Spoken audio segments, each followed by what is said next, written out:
गांव में आदित्य नाम का एक किसान रहा करता था। आदित्य बहुत ही सीधा साधा और नेक इंसान था, जो हमेशा लोगों की भलाई में विश्वास करता था। एक दिन आदित्य अपने खेत से अपने घर वापस लौटा ही था कि तभी उसकी पत्नी रुक्मणी उससे बोली, मैं आपकी ही काफी देर से प्रतीक्षा कर रही थी। क्या हुआ रुक्मणी? आज सुबह से राधा ना तो कुछ खा रही है न पी रही है, बस गुमसुम लेटी हुई है। चिंता मत करो, मैं देखता हूँ। इतना बोलकर आदित्य उस चारपाई के नजदीक पहुँच गया, जहाँ उसकी 10 वर्षीय पुत्री राधा आंख बंद करके लेटी हुई थी। आदित्य को अपने पास देखकर 10 वर्षीय राधा ने अपनी आंखें खोल ली। क्या हुआ राधा? तुम्हारी माँ बता रही है कि तुमने सुबह से कुछ खाया पिया नहीं। अगर तुम ऐसे ही भूखी रहोगी तो तुम और ज्यादा कमजोर हो जाओगी। पिताजी, मुझे भूख नहीं लग रही और मेरे शरीर में पूरी तरह से दर्द हो रहा है। राधा की बात सुनकर आदित्य की आंख में आंसू आ गए, क्योंकि आदित्य की 10 वर्षीय पुत्री राधा काफी समय से बीमार चल रही थी। आदित्य अपनी आंखों से आंसू पोंछते हुए बोला, चिंता मत कर राधा, तू बिल्कुल स्वस्थ हो जाएगी। इतना बोलकर आदित्य अपनी पत्नी के पास आकर खड़ा हो गया। आखिर आप राधा को और मुझे कब तक झूठी तसल्ली देते रहेंगे? आखिर मेरी पुत्री को ऐसी कौन सी बीमारी लग गई है जो वो ठीक होने का नाम ही नहीं ले रही? तुम चिंता मत करो रुक्मणी, राधा की वजह से ही मैं खेत में कड़ी मेहनत कर रहा हूँ। मेरी फसल गांव में सबसे ज्यादा अच्छी उगी है। कल फसल की कटाई है।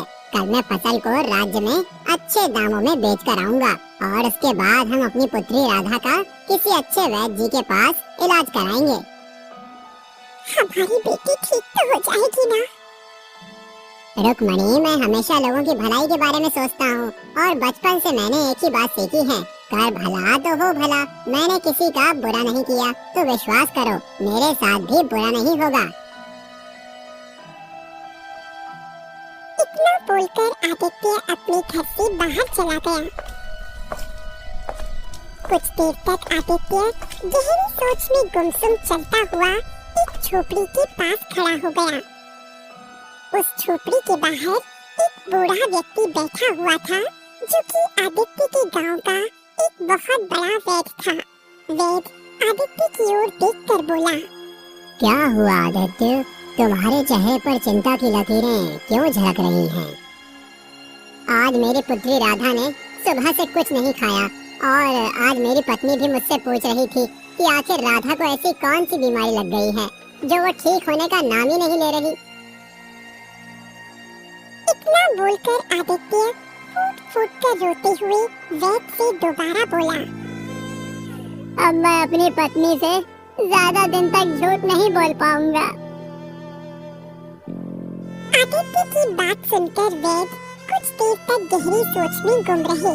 कुछ देर बाद वो आदित्य के चेहरे को बहुत ही गौर से देखते हुए बोले, देखो आदित्य, मैंने तुमसे पहले ही कहा था कि तुम्हारी पुत्री को एक विचित्र बीमारी है और उसका इलाज संभव नहीं है।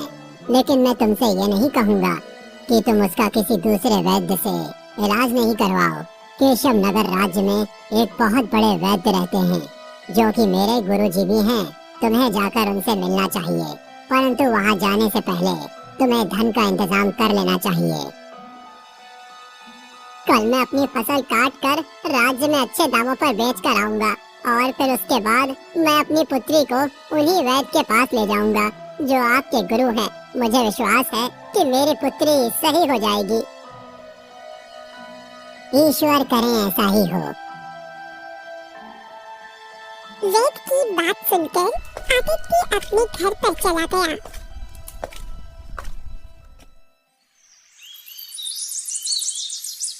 अगली सुबह जब आदित्य अपने खेत की फसल कटाई के लिए जाने ही वाला था कि तभी गांव का मुखिया दौड़ते हुए आदित्य के घर पर आ पहुंचा। आदित्य, गजब हो गया। क्या हुआ हुआ मुखिया जी, आप इतने घबराए हुए क्यों हैं? जो खबर मैं लेकर आया हूँ उसे सुनकर तुम भी घबरा जाओगे। जल्दी बताइए मुखिया जी, क्या हुआ है? आदित्य, कल रात तुम्हारी फसल में आग लग गई। तुम्हारी फसल जलकर राख हो गई। मुखिया की बात सुनकर आदित्य दौड़ता हुआ अपने खेत में पहुंच गया। आदित्य ने देखा कि उसकी सारी फसल जलकर राख हो चुकी है। आदित्य अपना सर पकड़कर रोने लगा।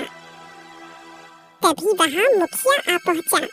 आदित्य मुखिया की ओर देखकर रोते हुए बोला, अब मैं क्या करूं मुखिया जी? सोचा था कि इस फसल को बेचकर अपनी बिटिया राधा का केशव नगर राज्य के वैद्य से इलाज करवाऊंगा। अब मैं क्या करूं? समझ में नहीं आ रहा आदित्य कि तुम्हारे खेत में आग कैसे लगी। आप नहीं जानते, मेरी फसल में आग नहीं लगी, बल्कि मेरी जी तोड़ मेहनत में आग लगी है। मेरा परिवार तो अब भूखा मर जाएगा। अब मैं क्या करूं? मैं जानता हूँ तुम्हारी पुत्री विचित्र बीमारी से जूझ रही है, लेकिन तुम चिंता मत करो। अगर तुम चाहो तो मैं तुम्हें जमींदार से कुछ कर्ज दिलवा सकता हूँ।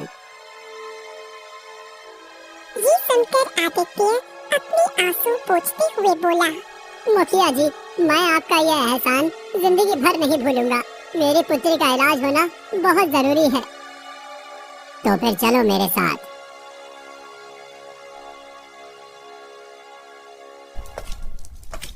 मुखिया आदित्य को जमींदार के घर पर ले गया और जमींदार को सारी घटना बताते हुए बोला, जमींदार जी, आदित्य को इस समय धन की बहुत आवश्यकता है। उसकी फसल जलकर राख हो गई है। उसके घर में खाने को खाना नहीं है। ऊपर से उसकी पुत्री एक विचित्र बीमारी से जूझ रही है। इस बेचारे के ऊपर तो एक साथ आफतों के पहाड़ टूट पड़े हैं। ठीक है, मैं इसे धन देने के लिए तैयार हूँ, लेकिन कुछ महीनों बाद मेरी पुत्री मोहिनी का विवाह होने वाला है। इसे सारी रकम ब्याज सहित वापस लौटानी होगी। मैं तैयार हूँ जमींदार जी। आप मुझे कर्ज के रूप में जितना भी धन दे देंगे, मैं उससे दोबारा खेती करने के लिए बीज खरीदूंगा और अपनी पुत्री का इलाज भी करवाऊंगा। जमींदार ने कुछ स्वर्ण मुद्राओं की थैली आदित्य को पकड़ा दी। आदित्य वो स्वर्ण मुद्राओं की थैली को लेकर अपने घर पर चला गया और सारी घटना अपनी पत्नी रुक्मणी को बताते हुए बोला, जमींदार तो बहुत ही अच्छे आदमी निकले रुक्मणी। अगर जमींदार जी मुझे कर्ज नहीं देते तो ना जाने क्या होता। मैं तो हिम्मत ही हार गया था। आप सही कहते हैं। अब हमें अपनी बेटी का इलाज कराने में देर नहीं करनी चाहिए। आदित्य उसी दिन अपनी पत्नी रुक्मणी के साथ अपनी पुत्री राधा को लेकर केशव नगर राज्य के उस बड़े वैद्य के पास चला गया। वो बूढ़ा वैद्य राधा की जांच पड़ताल करने के बाद बड़ी ही गंभीर अवस्था में आदित्य की ओर देखकर बोला, मुझे क्षमा करें आदित्य, तुम्हारी पुत्री का इलाज असंभव है। ये सुनकर आदित्य और उसकी पत्नी रुक्मणी बुरी तरह से घबरा गए। आप कहना क्या चाहते हैं? हम तो बड़ी उम्मीद लेकर आपके पास आए थे। आदित्य, कुछ विचित्र बीमारी ऐसी होती हैं जिनका इलाज भी बहुत विचित्र और दुर्लभ होता है। तुम्हारी पुत्री को भी ऐसी ही बीमारी है जिसका इलाज शायद ही इस संसार में हो। तुम अपनी पुत्री को यहाँ से ले जा सकते हो। आदित्य और रुक्मणी फूट फूट कर रोने लगे। वो दोनों उदास मन से अपनी पुत्री राधा को लेकर दोबारा अपने गांव वापस आ गए। अपने घर पर आकर रुक्मणी रोते हुए आदित्य से बोली, तो क्या हमारी पुत्री राधा कभी सही नहीं हो पाएगी? हिम्मत मत हारो रुक्मणी। मेरा मन अभी भी कहता है कि मेरी पुत्री राधा सही हो जाएगी। अरे केशव नगर राज्य के वैद्य ने अगर हार मान ली तो क्या हुआ? और भी राज्य में ऊंचे वैद्य हैं। मैं दूसरे राज्य के वैद्य के पास जाऊंगा, लेकिन फिलहाल तो खेत में काम करना भी जरूरी है, क्योंकि जमींदार का कर्जा भी चुकाना है।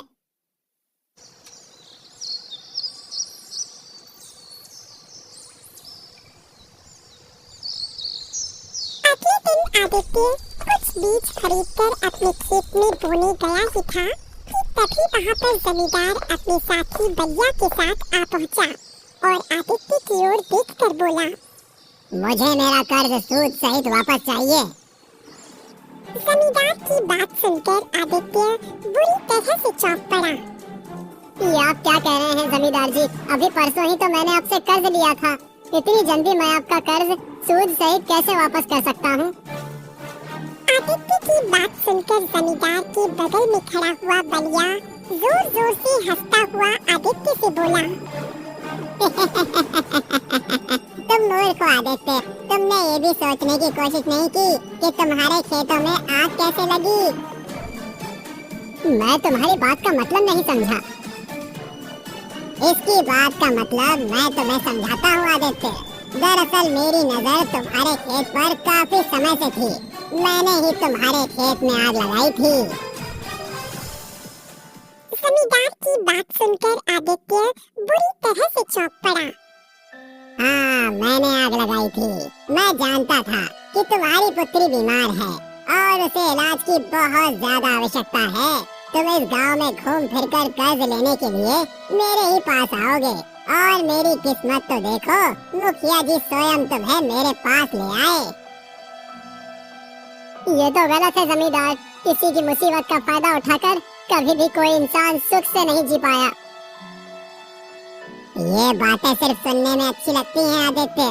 इससे पहले कि मैं तुम्हें तुम्हारे खेत से धक्के मारकर बाहर निकालूं, यहाँ से निकल जाओ। आज से ये मेरा खेत है, क्योंकि मैं जानता हूँ कि तुम मेरी रकम सूद सहित 7 जन्मों तक नहीं चुका सकते। आदित्य समझ गया कि जमींदार की उसके खेत पर बुरी तरह से नीयत खराब हो चुकी है। आदित्य निराश होकर आंखों में आंसू लिए हुए अपने घर की ओर चल पड़ा। आदित्य आधा रास्ता पहुंचकर एक वृक्ष के नीचे बैठकर फूट फूट कर रोने लगा। आदित्य को नहीं पता था कि जिस वृक्ष के नीचे वो रो रहा था, उस वृक्ष के पीछे एक साधु बैठे हुए थे। आदित्य के रोने की आवाज सुनकर अचानक वो चौंक पड़े।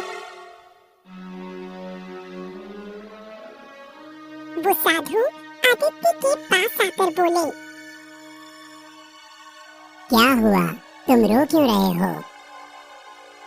आदित्य रोते हुए सारी घटना साधु को बताते हुए बोला, मेरी पुत्री मौत की कगार पर खड़ी हुई है और मेरा खेत भी जमींदार ने मुझसे छीन लिया। तुम्हारे साथ वास्तव में बहुत बुरा हुआ है। अगर तुम्हारे साथ इतना बुरा नहीं हुआ होता तो मैं तुम्हें एक रहस्य कभी नहीं बताता। कौन सा रहस्य साधु महाराज?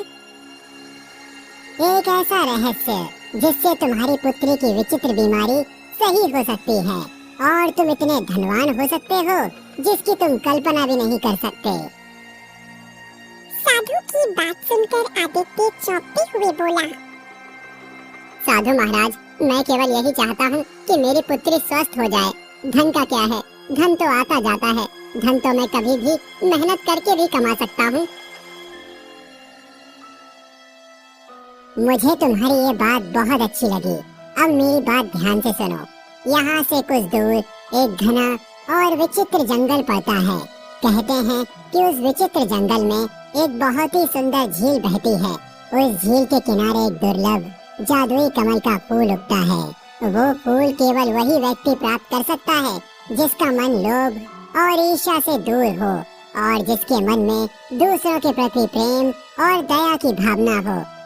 जैसे ही तुम उस फूल को अपनी पुत्री के शरीर से स्पर्श करोगे, तुम्हारी पुत्री सही हो जाएगी। और अगर तुम एक बार उस विचित्र जादुई फूल से जितना भी धन मांगोगे, तुम्हारे पास उतना ही धन आ जाएगा। उसके बाद वो फूल गायब हो जाएगा। परंतु उस फूल तक पहुंचना बहुत ही असंभव काम है। साधु की बात सुनकर आदित्य बड़े ही आत्मविश्वास भरे लहजे में बोला, अपनी पुत्री की जान बचाने के लिए मैं बड़े से बड़ा खतरा उठाने के लिए तैयार हूँ साधु महाराज। तो फिर देर मत करो, यहाँ से दाईं ओर दिशा में मुड़ जाओ।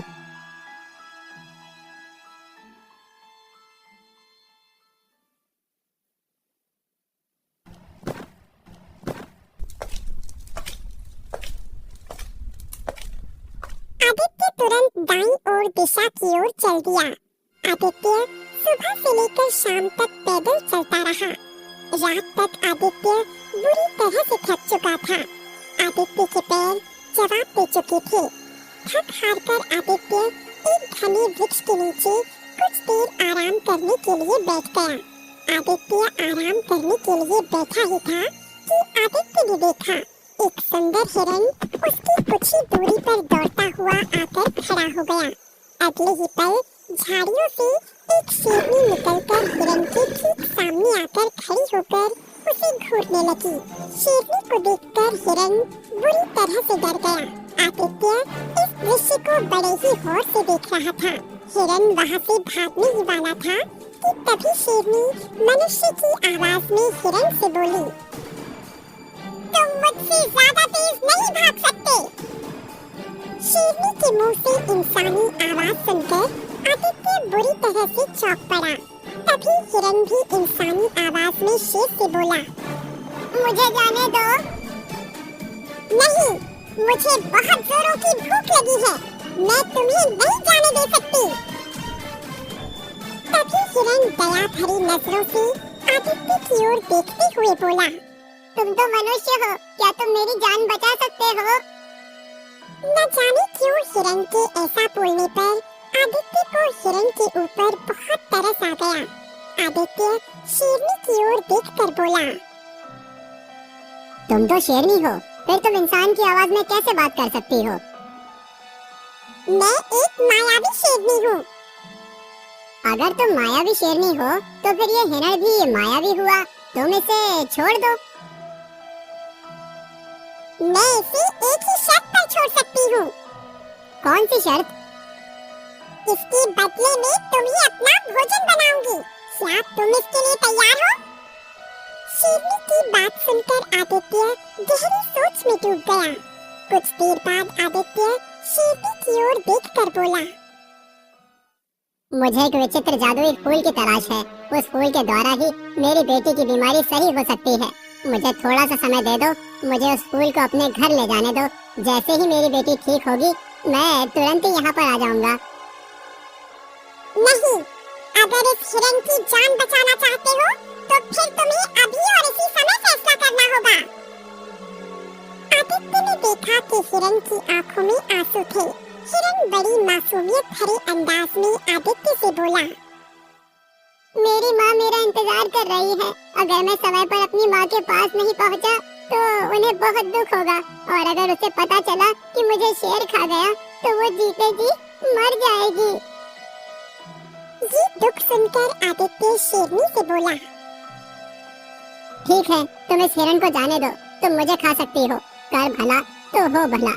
अगर मैं इसका भला करना चाह रहा हूँ तो मुझे विश्वास है कि मेरा भी भला होगा। आदित्य ने इतना कहा ही था कि तभी हिरन रंग बिरंगी किरणों के साथ वहाँ से गायब हो गया और शेरनी रंग बिरंगी किरणों के साथ एक सुंदर लड़की में परिवर्तित हो गई। ये देखकर आदित्य आश्चर्य में पड़ गया। सुंदर लड़की आदित्य की ओर देखकर बोली, मैं वन देवी हूँ।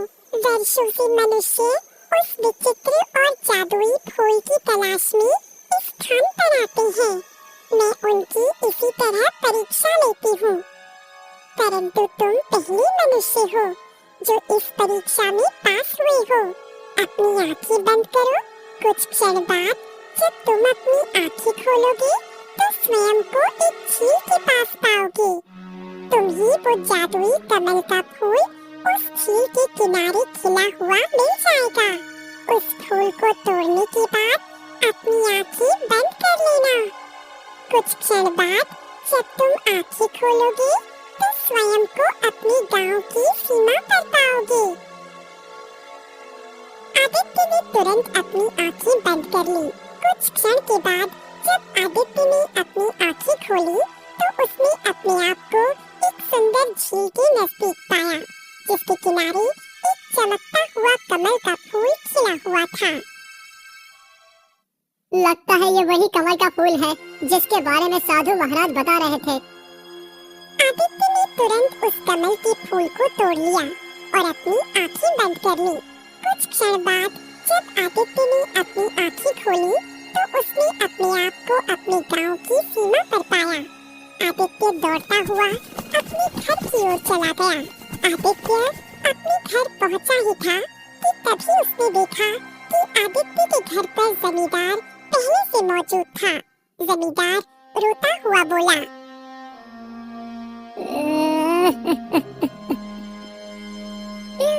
मुझे क्षमा कर दो आदित्य, मुझे मेरे किए की सजा मिल गई। कल रात मेरी बेटी पूरी तरह से बीमार पड़ गई। मैंने बड़े बड़े वैद्य को उसे दिखाकर देख लिया, परंतु वो ठीक नहीं हुई। वैद्य का कहना है कि वो बच नहीं सकती। अब मुझे एक नहीं बल्कि दो अर्थी का इंतजाम करना है। मेरी पत्नी मेरी बेटी से बहुत प्रेम करती है। अगर मेरी बेटी इस दुनिया में नहीं रही तो उसकी माँ भी उसकी मौत का सदमा बर्दाश्त नहीं कर सकेगी।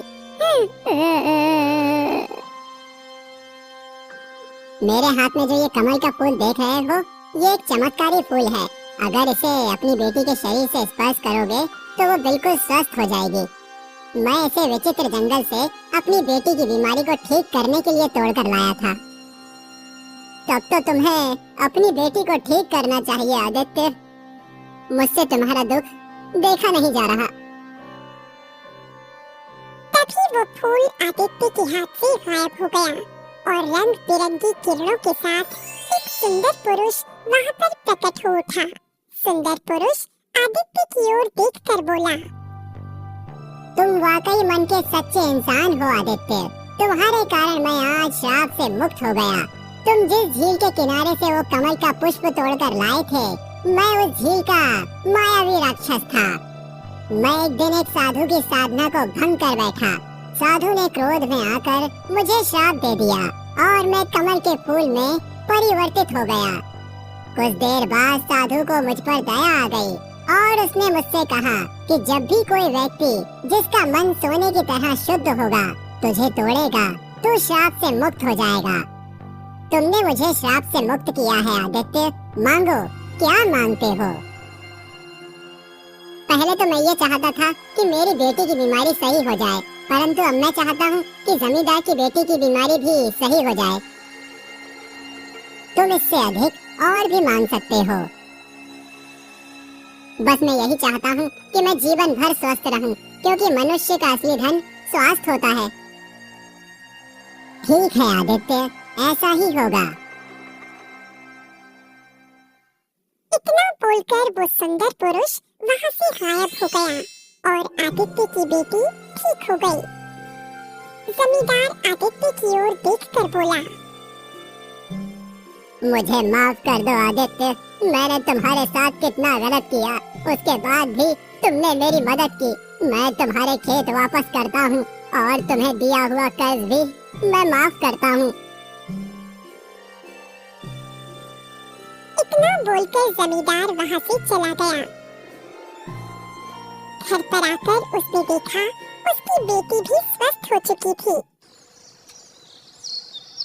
कुछ दिन बाद वही साधु आदित्य के पास आकर रहस्यमयी अंदाज में बोले, जब तुम मुझे पहली बार मिले थे, मैं समझ गया था कि तुम ही वही इंसान हो जो उस झील के राक्षस को श्राप से मुक्त कर सकते हो। उस झील के राक्षस को श्राप मैंने ही दिया था।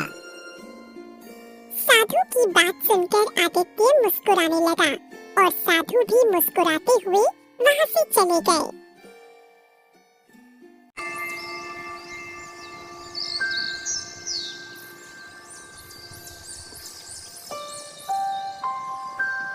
महात्मा जी, मेरा नाम धर्मपाल है। पिछले कई वर्षों से मेरी फसल खराब हो रही है। खेत में मेहनत तो बहुत करता हूँ, लेकिन कोई न कोई विपत्ति आ ही जाती है। कृपया करके मेरा भाग्य देखिए और बताइए कि मेरे इस दुख का अंत कब होगा। महात्मा जी, कब होगा? देखिए मेरे भाग्य को। पुत्र, तुम्हारे भाग्य में कुछ कठिन समय लिखा है, लेकिन तुम्हारे प्रयास ही तुम्हें इस संकट से निकालेंगे।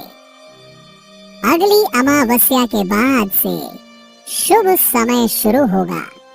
तब तक मेहनत करते रहो और प्रतिदिन सूर्य देव को अर्घ्य चढ़ाओ। सब ठीक होगा। महाराज, मेरे पति बीमार है। घर की हालत दिन ब दिन खराब होती जा रही है। बच्चों को 2 वक्त का खाना देना मुश्किल हो गया है। कृपा करके कोई उपाय बताइए। पुत्री, चिंता मत करो। अपने पति को हर रोज तुलसी का काढ़ा पिलाओ और अपने घर के ईशान कोण में दीप जलाकर भगवान विष्णु का नाम जपो। ईश्वर की कृपा से शीघ्र ही तुम्हारे दुखों का अंत होगा।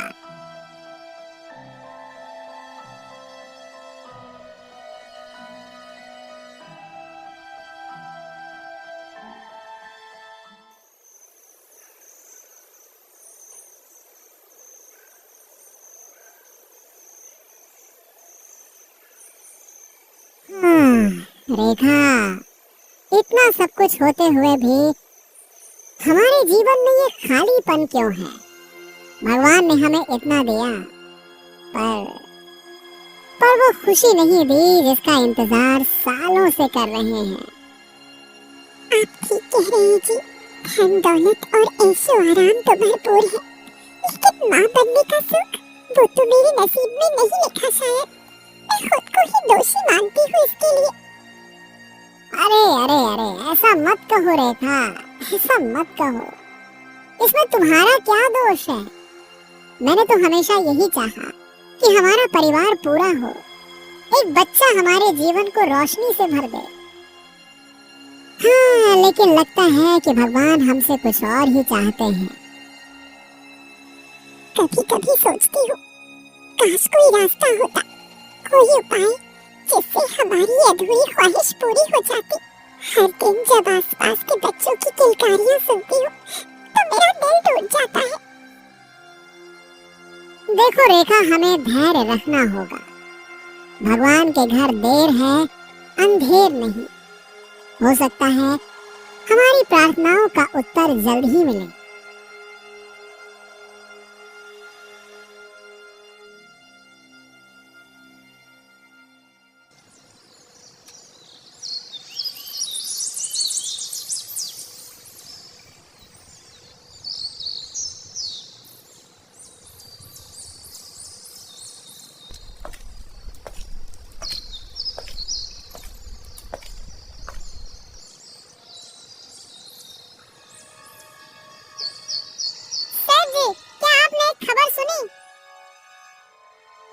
कौन सी खबर गोपाल?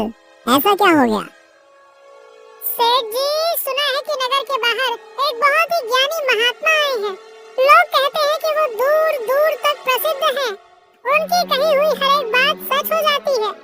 जो भी अपनी समस्या लेकर उनके पास जाता है, वो समाधान लेकर ही लौटता है।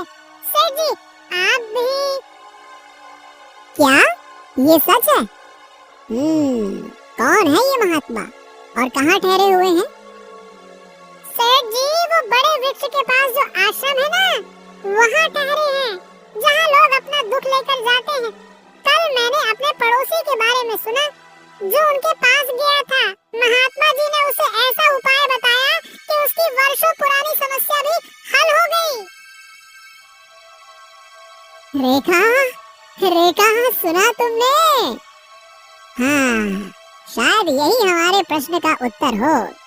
चलो, हमें तुरंत उनके पास जाना चाहिए। हाँ जी, अगर वो महात्मा इतनी विद्वान है तो हमें उनसे मिलकर अवश्य आशीर्वाद लेना चाहिए। हो सकता है हमारे जीवन का सबसे बड़ा दुख भी समाप्त हो जाए। गोपाल, रथ तैयार करवाओ। हम महात्मा जी के दर्शन के लिए अभी प्रस्थान करेंगे। जाओ। जो आज्ञा सेठ जी, मैं अभी व्यवस्था करता हूँ।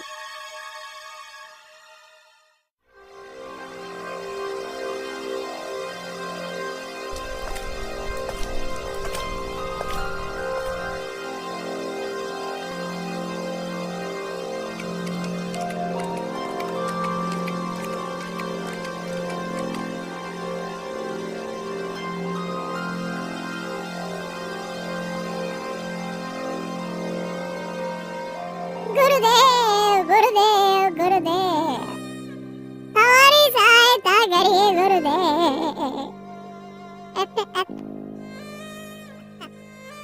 गुरुदेव हमारी सहायता करिए।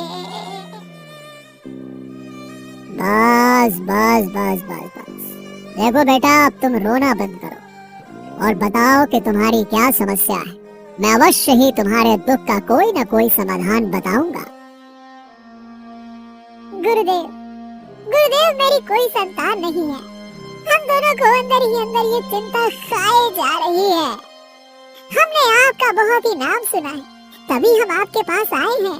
आप हमारा भाग्य देखकर बताइए कि हमारे जीवन में पुत्र का सुख है कि नहीं है। देखिए गुरुदेव, देखिए, बताइए। तुम बिल्कुल भी चिंता मत करो। ये कहकर महात्मा ने 2 फल लाकर दिए और कहा, इन दोनों फलों को आप दोनों पति पत्नी खा लेना, इससे तुम्हें अवश्य संतान प्राप्ति होगी।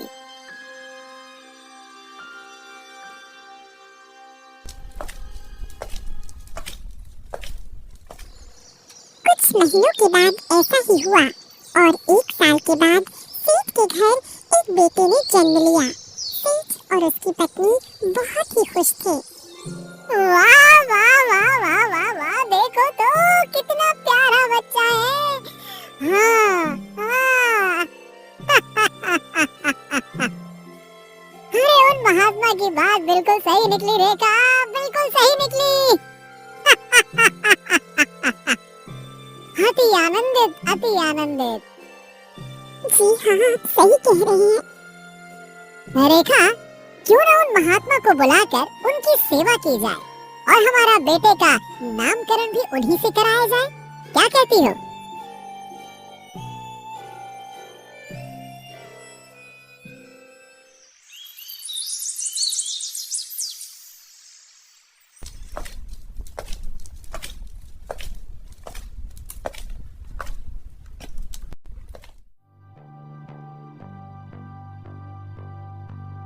गुरुदेव, आप हमारे बच्चे का भविष्य देखकर बताइए ना कि हमारा पुत्र जीवन में क्या करेगा। अभी इसे थोड़ा बड़े होने दो। जब इसकी आयु 8 वर्ष की हो जाएगी, तब इसे मेरे पास लेकर आना। उस समय मैं इसका भाग्य अवश्य बताऊंगा। चलो, अब मैं जाता हूँ। ये कहकर महात्मा वहां से चले गए। धीरे धीरे समय गुजरता गया। सेठ का बेटा अब 8 वर्ष का हो चुका था। एक दिन सेठ जी अपने बेटे को लेकर उन महात्मा जी के आश्रम में जाते हैं, तो सेठ ने देखा कि वहाँ पर लोगों की भीड़ लगी हुई थी। तब सेठ के लड़के ने सेठ से पूछा, पिताजी, यहाँ पर ये सब क्या हो रहा है? बेटा, ये महात्मा जी त्रिकालदर्शी हैं। इन्हें भविष्य का पता चल जाता है और ये सब लोग भी अपने अपने भविष्य का पता लगाने के लिए यहाँ पर आए हुए हैं।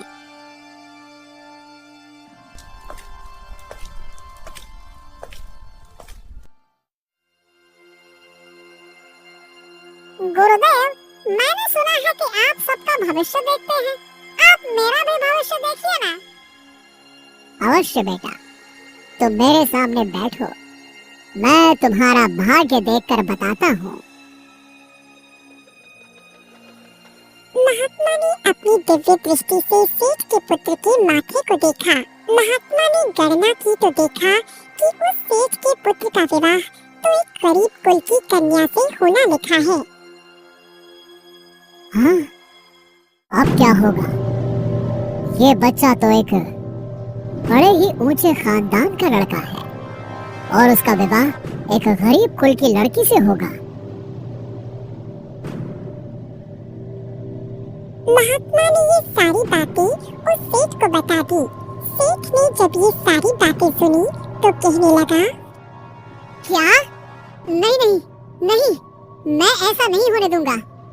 पूरे नगर में मुझसे बड़ा धनवान व्यक्ति कोई नहीं है। अरे लोग मेरे सामने हाथ जोड़ते हैं। एक इतने ऊंचे खानदान का मेरा बेटा अगर गरीब कुल की लड़की से शादी करेगा तो मेरी इज्जत तो मिट्टी में मिल जाएगी। नहीं नहीं नहीं नहीं, मैं ऐसा कभी नहीं होने दूंगा, बिल्कुल नहीं। महात्मा जी, क्या आप बता सकते हैं कि उस मछुआरे का घर कहाँ पर है? इसके बाद उन महात्मा ने और गहराई से देखा और जब उन्होंने गणना की तो पता चला इस गांव से कुछ कोस की दूरी पर गंगा नदी के किनारे एक मछुआरे का परिवार रहता है और उसके परिवार में अब तक 5 पुत्रियों का जन्म हो चुका है।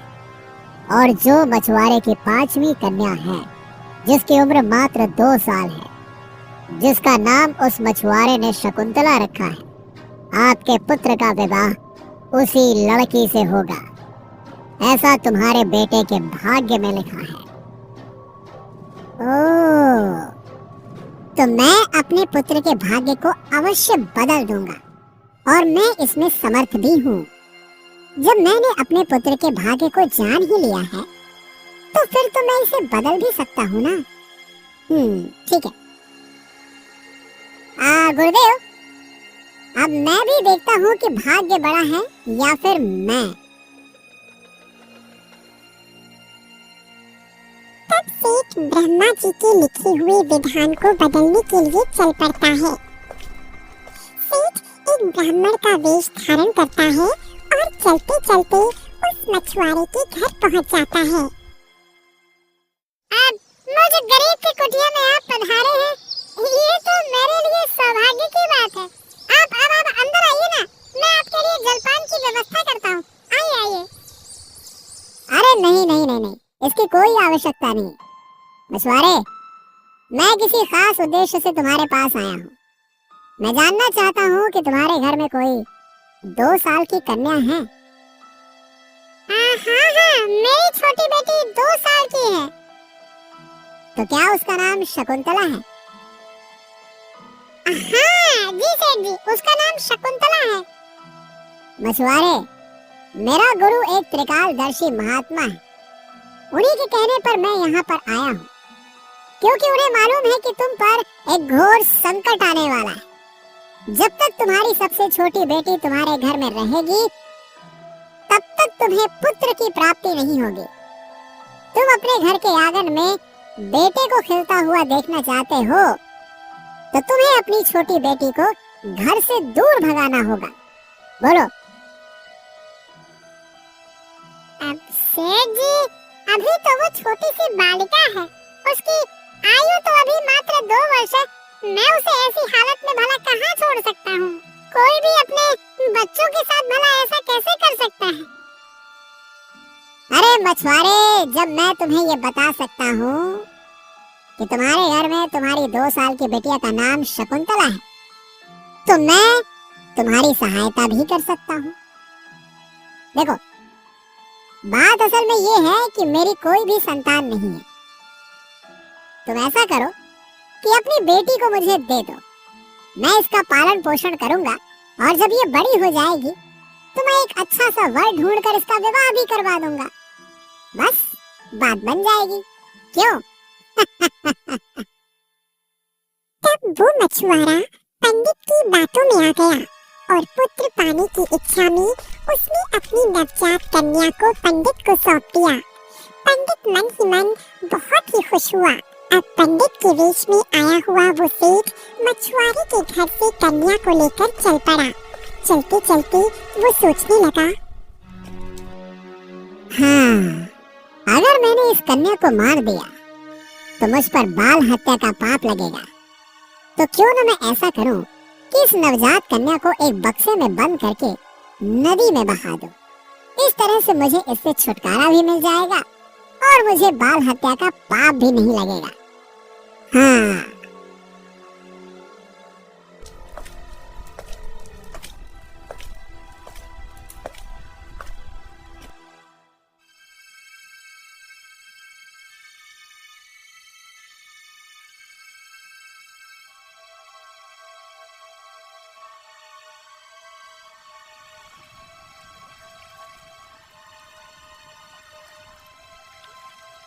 हाँ, मुझे माफ करना बच्ची, ये कदम उठाना मेरी मजबूरी है।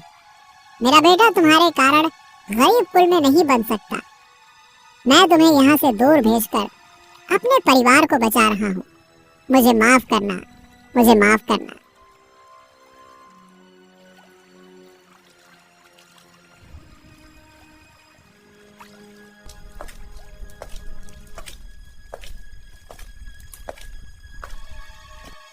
हाँ, गई गई गई। अब कोई अड़चन नहीं आएगी। चलो, सब कुछ ठीक हो जाएगा। हाँ।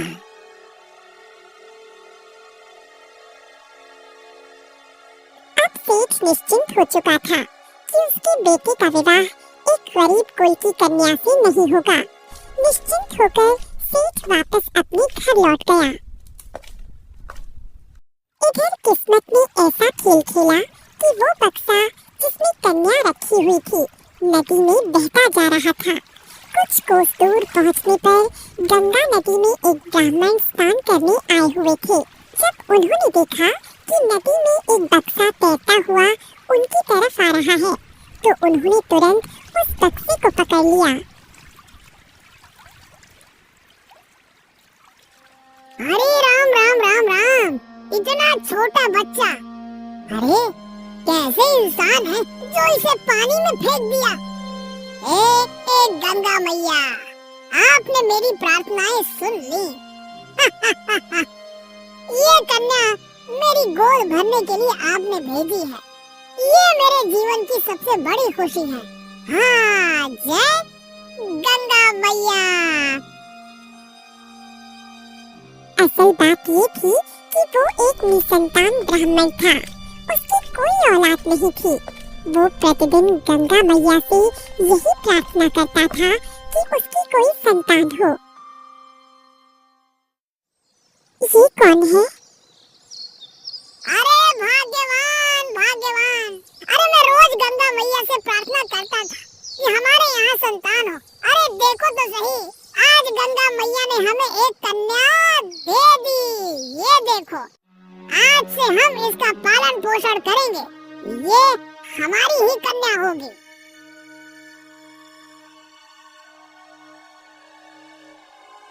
और फिर वो ब्राह्मण और ब्राह्मणी उस कन्या का पालन पोषण करने लगे।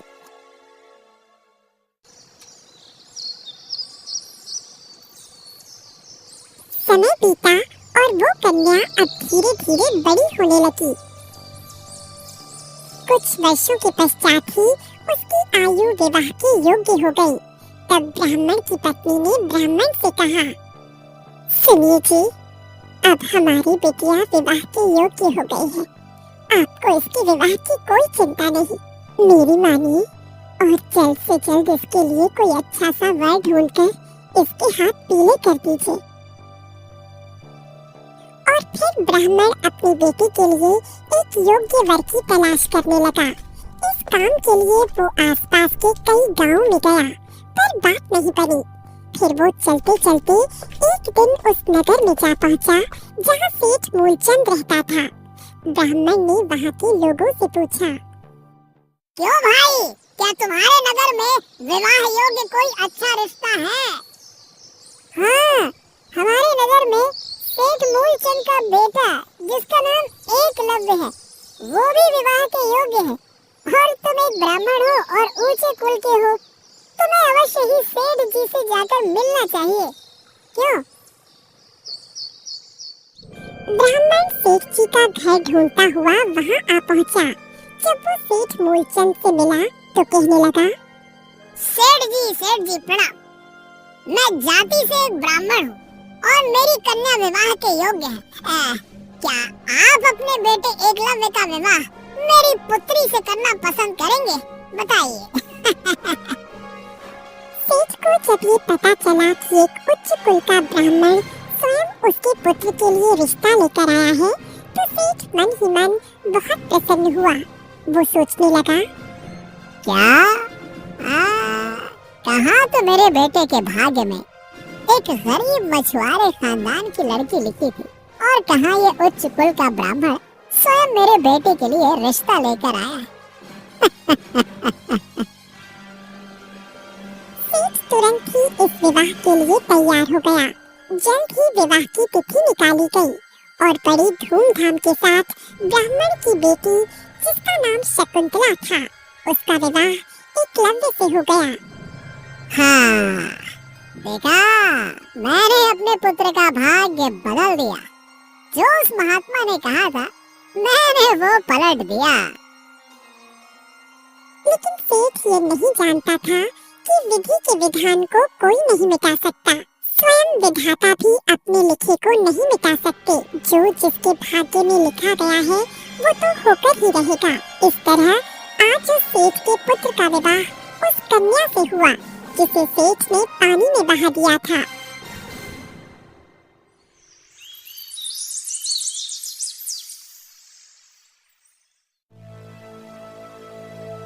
सेठ का पुत्र एक सुंदर पत्नी पाकर खुश था।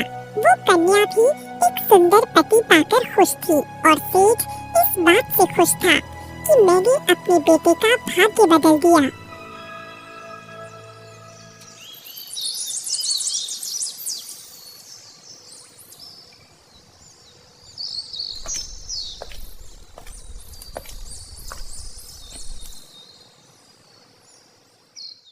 पिताजी, आशीर्वाद दीजिए। मैं व्यापार के सिलसिले में कुछ दिनों के लिए नगर से बाहर जा रहा हूँ। कुछ दिनों में ही वापस आ जाऊंगा।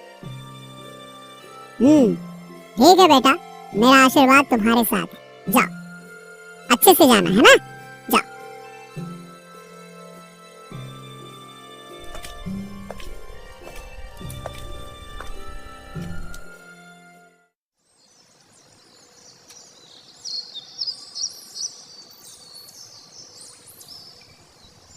जी, आज 2 दिन हो गए हमारे पुत्र को घर से बाहर गए हुए। बहू भी अकेलापन महसूस कर रही होगी।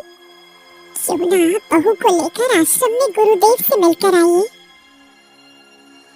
ठीक है रेखा, मैं ऐसा ही करता हूँ।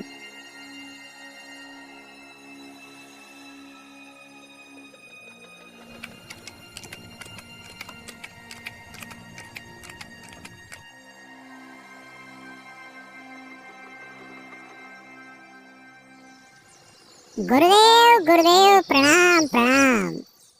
मैंने विधि के विधान को बदल दिया गुरुदेव। ये सुनकर गुरुदेव हंसने लगे। सेठ गुरुदेव को हंसता हुआ देखकर पूछने लगा, गुरुदेव, आप हंस क्यों रहे हैं? ये वही कन्या है जिसको तुमने नदी में बहा दिया था।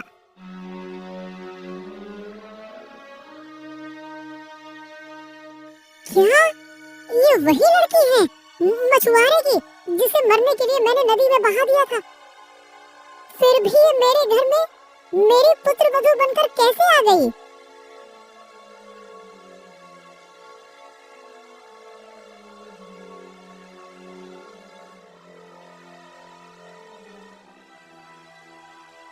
बेटी, तुम अपने पिता की इकलौती औलाद हो ना? पिताजी, मेरे असली माता पिता तो बहुत दुष्ट थे। उन्होंने मुझे 2 वर्ष की आयु में ही गंगा में बहा दिया था। और जो मेरे नए माता पिता हैं, उन्होंने मुझे नया जीवन दान दिया। जिस दिन से मुझे जीवन दान मिला है, तब से वही लोग मेरे माता पिता हैं। जब सेठ को विश्वास हो गया कि ये वही मछुआरे की लड़की है, तो सेठ ने उस लड़की से निजात पाने की एक युक्ति निकाली और फिर वो अपनी पुत्र वधू से बोला, बेटी, अगर तुम चाहती हो कि तुम्हारी पहली ही संतान पुत्र हो, तो तुम्हें मेरे साथ समुद्र पर चलना होगा। ठीक है पिताजी, जैसा आपको ठीक लगे। मैं समुद्र में जाने के लिए तैयार हूँ।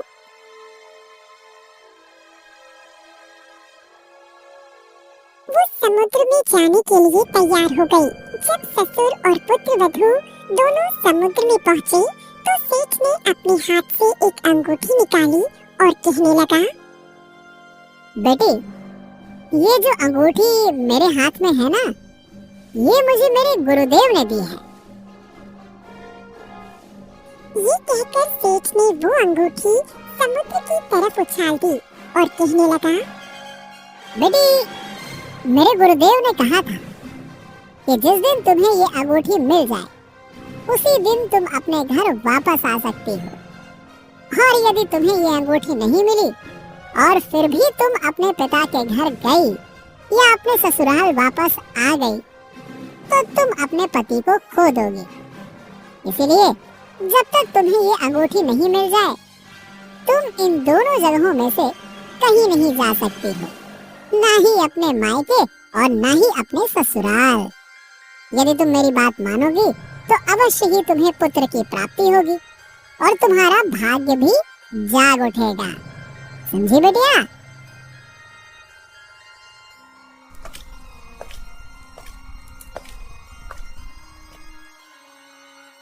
मैं कहाँ जाऊँ?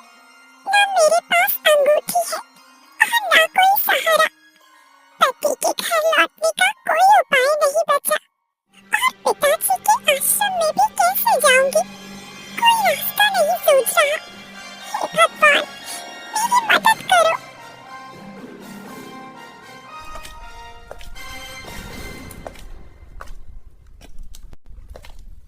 चलते चलते जब वो रास्ते की तरफ बढ़ी जा रही थी तो उसी रास्ते से एक अमीर व्यापारी अपने घोड़े पर बैठकर गांव की तरफ जा रहा था। बेटी, तुम इस जंगल में अकेले कैसे घूम रही हो? यहाँ तो बहुत ही खतरनाक जानवर रहते हैं। क्या बताऊं, मैं मुसीबत की मारी हूँ और मेरा इस दुनिया में कोई नहीं है। ये बात है। ठीक है बेटी, अगर तुम चाहो तो मेरे साथ चल सकती हो। चलोगी? जब शकुंतला ने ऐसा सुना तो वो उनके साथ चलने के लिए तैयार हो गई। इस तरह से शकुंतला को उस व्यापारी ने अपने घर पर रख लिया।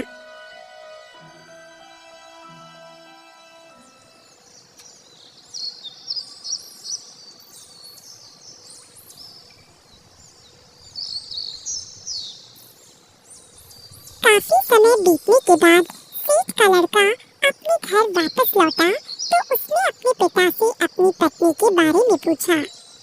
पिताजी, शकुंतला कहीं दिखाई नहीं दे रही। अरे बेटा बेटा मत पूछो कि मेरी बहू को क्या हुआ।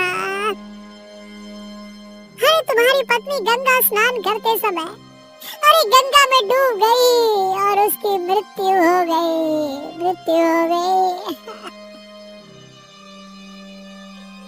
अपनी पत्नी के मरने की खबर सुनकर सेठ के बेटे को बहुत ही दुख हुआ। अब सेठ ने अपने बेटे को समझाया। बेटा बेटा बेटा, जो होना था सो तो हो गया ना, अब क्या कर सकते हैं। और हमें आगे के बारे में सोचना चाहिए। मेरा विचार है कि समय के साथ तुम दूसरा विवाह कर लो।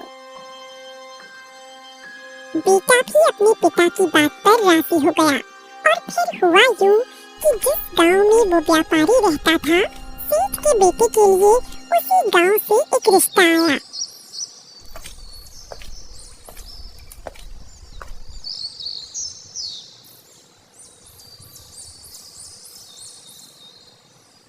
बेटा, तुम्हारे विवाह के लिए एक रिश्ता आया है और मैं चाहता हूँ कि हम दोनों विवाह से पहले उस कन्या और उसके परिवार से मिलाएं। चलो। ठीक है पिताजी, जैसा आपको ठीक लगे, मैं करने को तैयार हूँ।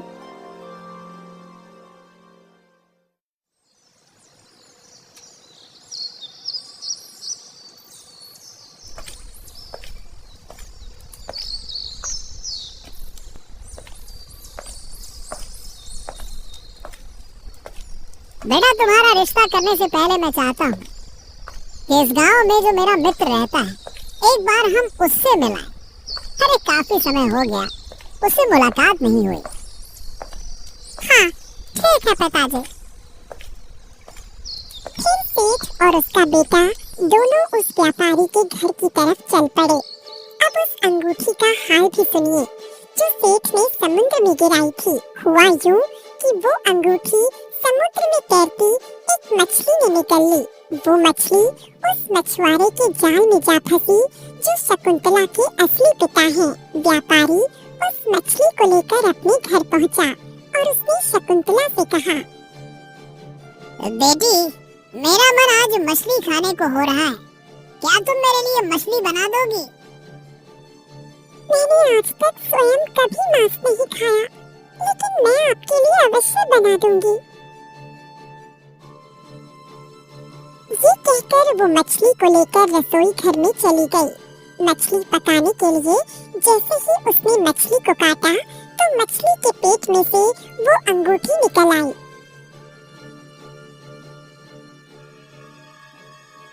अरे, ये तो मेरे ससुर की अंगूठी है। मैंने इसे तुरंत पहचान लिया। इसका मतलब ये है कि अब मैं अपने ससुराल लौट सकती हूँ। अरे मूलचंद, मूलचंद कैसे हो मेरे दोस्त? आज अचानक बहुत दिन बाद कैसे आना हुआ? अरे कैसे क्या मेरे दोस्त, आओ आओ आओ, बस गले मिलो पहले तो बस तुम्हारी याद आई और लो मैं आ गया। वो सभी बैठकर आपस में बातें करने लगे। रसोई घर में काम कर रही शकुंतला ने जब अपने पति और अपने ससुर की आवाज सुनी, अरे, ये तो मेरे ससुर और पति की आवाज है। क्या वो लोग इधर आए हैं? वो तुरंत उस कमरे में आ गई जहाँ पर वो सभी बातचीत कर रहे थे। अपनी पत्नी को जीवित देखकर सेठ का बेटा आश्चर्यचकित रह गया और कहने लगा, क्या ये कैसा संभव है पिताजी? आपने तो कहा था कि मेरी पत्नी मर चुकी है, परंतु ये तो जीवित है और मेरे सामने खड़ी है। अपनी पुत्र वधू को सही सलामत और अपने सामने देखकर सेठ हक्का बक्का रह गया। कुछ क्षणों के लिए वो बिल्कुल सन्न हो गया और फिर कहने लगा, बेटा मैंने तुमसे झूठ कहा था कि तुम्हारी पत्नी गंगा में बह गई। असल में यही तुम्हारी पत्नी है। मैंने बहुत प्रयास किया कि भाग्य के लिखे को मिटा सकूं, परंतु मैं ऐसा करने में असफल रहा। इसी कन्या को मैंने कई वर्षों पहले गंगा में बहा दिया था ताकि ये मर जाए, परंतु फिर भी इसकी शादी तुम्हारे साथ हुई। शादी होने के बाद मैंने फिर से पूरा प्रयास किया कि ये तुम्हारे जीवन से दूर चली जाए। हाँ, लेकिन फिर भी आज ये तुम्हारे सामने खड़ी है। मैं कितना भी प्रयास कर लूं, लेकिन विधाता के लिखे हुए विधान को मैं नहीं बदल सकता बेटा, नहीं बदल सकता। ये कहते हुए सेठ की आंखों में आंसू आने लगे। उसने अपने बेटे को कहा, बेटा तुम्हारे भाग्य में जो लिखा था वो कर ही रहेगा। मैं नहीं चाहता था कि एक गरीब खानदान की लड़की मेरी बहू बने, लेकिन मेरी सारी कोशिशों के बावजूद मैं तुम्हारा भाग्य नहीं बदल सका। मुझे माफ कर दो बेटा, माफ कर दो। और तुम भी बेटिया माफ कर दो, मुझे माफ कर दो। और फिर सेठ ने अपनी पुत्र वधू से भी माफी मांगी। फिर सेठ अपने बेटे और पुत्र वधू को लेकर अपने घर वापस लौट आया और उसने सच्चे मन से उसे अपनी पुत्र वधू स्वीकार कर लिया। अब से मूलचंद